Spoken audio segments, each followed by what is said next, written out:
neighboring from Bachelor sa Gabi. So guys, tanawa. Nindot yung nga balay diri sa Guadalupe. Actually, ang price niya is 11.5. Ang iyang lot area is 120 square meters.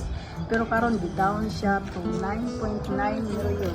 Ang nakanindot kay free na ang iyang taxes. Wala na may bayaran sa taxes na shoulder by the seller na.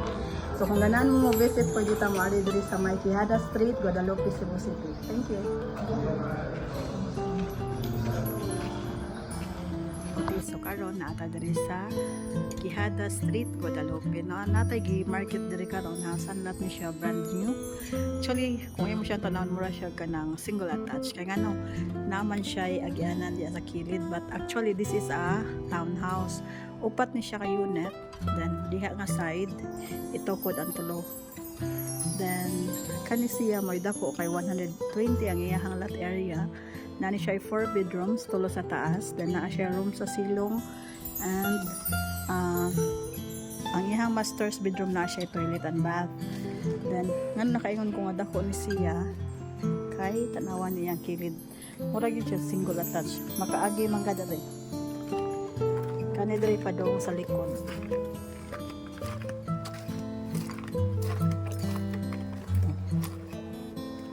So mo ni siya imuhang service area. Actually, pa ni siya nahuman na i-finish mo ni siya. Tas imuha ni siyang service area niya. Diri is ang diri nga part is ang room.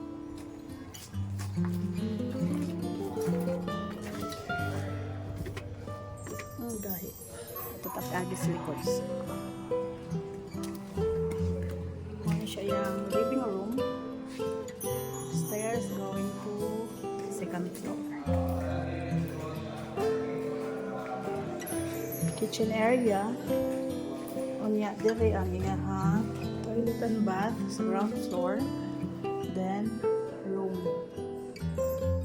master's bedroom, ay master's kuha naman ka ng maid's room, sorry.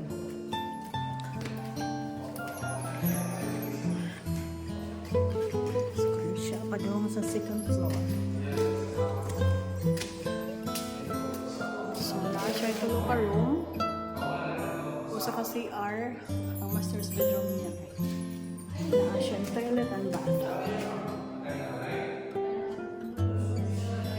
9.9 million na lang ni siya. Gidown ni siya from 11.5. Then, free na ang taxes. Okay, so, dire rami sa May Guadalupe, Cebu City.